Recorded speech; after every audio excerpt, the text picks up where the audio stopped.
गरीब की शादी। शशि की सौतेली माँ ने उसकी शादी की तो बड़े घर में, लेकिन पति कोई काम न करता। आप ससुर जी के साथ काम पर क्यों नहीं जाते? हाँ जाऊंगा, लेकिन कल से। आज जरा मैं दोस्तों के साथ घूमने जा रहा हूँ। शशि के दो बच्चे होते हैं, लेकिन रमेश का हाल वैसा का वैसा ही रहता है। एक दिन, सुनिए ना, बच्चा रो रहा है, इसके दूध के लिए पैसे नहीं है। अरे तो पिताजी से ले लो ना। क्यों? अगर आप में कमाने की क्षमता नहीं थी तो शादी क्यों की? तभी घर आई बड़ी ननद बोल पड़ती है। आहा हा हा, तुम्हारी माँ को साफ साफ कह दिया था कि लड़का ना कमाता है ना कभी कमाएगा। हम चार चार बहनें हैं इसका ख्याल रखने के लिए, और पिताजी का इतना सारा पैसा, तुम्हें किस चीज की कमी रखी है? लेकिन थोड़े ही सालों में तकदीर बदल जाती है। शशि का ससुराल गरीब हो जाता है। सब बिकने के बाद शशि अपने पति, बच्चे और सास के साथ किराए के मकान में आ जाती है। मैं कोई नौकरी करना चाहती हूँ दीदी। अरे इतने बड़े घर की बहू थी शशि, तुम नौकरी करोगी? नहीं नहीं नहीं नहीं। नहीं करूंगी तो घर कैसे चलेगा? बच्चों को भी तो पालना है ना। तभी शशि का भाई आ जाता है। शशि, ये ले राशन का सामान, किसी भी तरह की कोई भी जरूरत हो तो बताना। भाई, अब मैं नौकरी करूंगी। देख बहन, वैसे तो मैं तेरे साथ हूं, लेकिन हाँ, मैं ये भी चाहता हूं कि तू अपने पैरों पर खड़ी हो जा। शशि को एक प्ले स्कूल में छोटे बच्चों को संभालने की नौकरी मिल जाती है। एक दिन, शशि, मेरे स्कूल को अब तुम संभाल लो। मैं कुछ दिनों के लिए अपने बेटे के पास जा रही हूं। लेकिन प्ले स्कूल अकेले मैंने कभी नहीं संभाला है। अब ये सब मैं नहीं जानती। इतने महीनों में तूने जो देखा, बस पूरे आत्मविश्वास के साथ उसे करना। शशि नीलम के जाने के बाद पूरे 1 महीने उसका स्कूल अकेले संभालती है, और फिर एक दिन आता है जब वो अपना खुद का स्कूल भी खोल लेती है। वाह शशि, तुमने आज मेरा सर गर्व से ऊंचा कर दिया। तुम्हारा यही आत्मविश्वास तुम्हें बहुत आगे ले जाएगा। नीलम, बहुत आगे जाने की चाह नहीं है, बस ये छोटा सा स्कूल मेरे बच्चों की अच्छी शिक्षा में मेरी मदद करे, यही मैं चाहती हूँ। शशि थोड़े थोड़े पैसों से ही अपना परिवार पाल रही थी। एक दिन उसके घर उसकी बड़ी ननद आती है। अरे भाभी, घर में कूलर तो लगा लेती, मेरी माँ को कैसे पंखे में लिटा रखा है? अरे तो शशि कौन सा एसी लगा कर सो रही है? वो भी तो यहीं रहती है ना मेरे पास।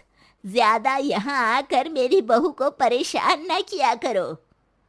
हाँ हाँ, मुझे भी शौक नहीं है इस छोटे से घर में आने का। मैं तो बस ये बोलने आई थी कि मेरे बेटे की शादी है तो ननिहाल का जो नेग होता है वो ले आना। हाँ हाँ, जितना बनेगा कर देंगे, और ना हुआ ना तो वो भी नहीं करेंगे। तभी शशि बोल पड़ती है। अरे नहीं नहीं माँ जी, रीटा घर की बेटी है, उसके ससुराल वाले उससे शादी पर पूछेंगे कि मायके से क्या मिला। रीटा, तुम मुझे सामान की लिस्ट भेज देना, मैं पूरी कोशिश करूंगी कि तुम्हारी हर डिमांड को पूरा करे। अच्छा, मैं खाना लगाती हूँ। शशि ये बोलकर किचन में चली जाती है। धीरे धीरे कर शशि किसी न किसी तरह अपनी सारी ननदों की डिमांड भी पूरी करती, बच्चों की ख्वाहिशें भी, और उनकी पढ़ाई के लिए पैसे जोड़ती। एक दिन जब शशि का बेटा 12वीं पास करके आता है। माँ, अब तुझे काम करने की जरूरत नहीं है। मैं अब कोई ना कोई नौकरी करके पढ़ाई भी साथ कर लिया करूंगा। शशि को लगता है कि बेटा और आगे पढ़ाई करे, लेकिन वक्त की मार के कारण वो बेटे को काम के लिए हाँ कर देती है। अब बेटा एक बैंक में चपरासी बन जाता है। लड़का देखने में तो बड़ा अच्छा है, अंग्रेजी भी पटर पटर बोलता है, फिर चपरासी क्यों? लड़का सारी बात मैनेजर को बता देता है। अच्छा, तो मैं तुझे एक मौका देता हूँ। तू यहाँ रहकर दूसरे डिपार्टमेंट का भी काम सीख। अगर तू किसी एक का भी काम अच्छे से सीख गया तो मैं तुझे यहाँ टेबल चेयर में बैठने वाली नौकरी दे दूंगा। लेकिन एक दिन शशि की ननद उसे फोन करती है। अरे भाभी, देखो मायका तो मेरा तुम लोगों से ही है। मैंने आपके बेटे और मेरे भतीजे प्रदीप के लिए यहाँ एक नौकरी देखी है, पूरे 5,000 मिलेंगे। वैसे करता ही क्या है, चपरासी ही तो है ना। कोई बात नहीं रीटा, मैं उसे इस शहर के बाहर नहीं भेजना चाहती हूँ। बाकी वो शाम को आएगा तो मैं पूछ लेती हूँ। वहीं प्रदीप मैनेजर की बात से खुश हो जाता है और मैनेजर के काम पर ही नजर रखने लगता है। वो उनकी तरह के पेपर पढ़ता, काम करता और आने वाले लोगों की बातें सुनता। एक दिन बैंक में ऑडिट वाले आते हैं। ये गलत है, पूरी बैलेंस शीट नहीं मिल रही है, कहीं ना कहीं गड़बड़ है। ए मैनेजर, क्या करते हो? बैंक के पैसों का हिसाब सही नहीं है। मैनेजर के पसीने छूट जाते हैं। तभी प्रदीप वहां जाता है। अब क्या मैं ये बैलेंस शीट देख सकता हूँ? अरे बेटा मजाक नहीं, जाओ पानी लेकर आओ एक गिलास। प्रदीप मैनेजर को पानी लाकर देता है और फिर ऑडिटर से कहता है, देखिए सर, मैं आपको बता सकता हूँ कि कैसे बैलेंस शीट को आप लोग गलत तरीके से जोड़ रहे हैं। ऐसा बोलकर प्रदीप एक एक कर सारे डाउट क्लियर कर देता है। अरे हाँ, ये तो पॉइंट हमने देखे ही नहीं थे। गुड, कौन है ये बच्चा? तभी मैनेजर बोल पड़ता है, अब हमारे यहाँ अकाउंट में नया आया है।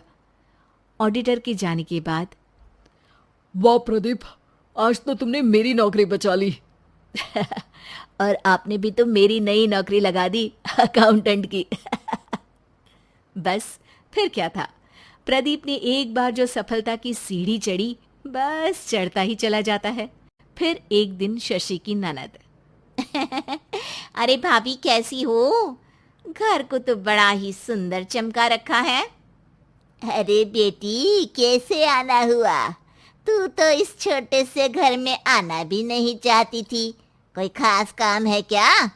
अब हाँ, वो माँ, मेरा जो मजला बेटा है ना, वो अकाउंट से पढ़ाई कर रहा है, तो प्रदीप से बोलकर उसकी भी कहीं अच्छी नौकरी लगा दो ना।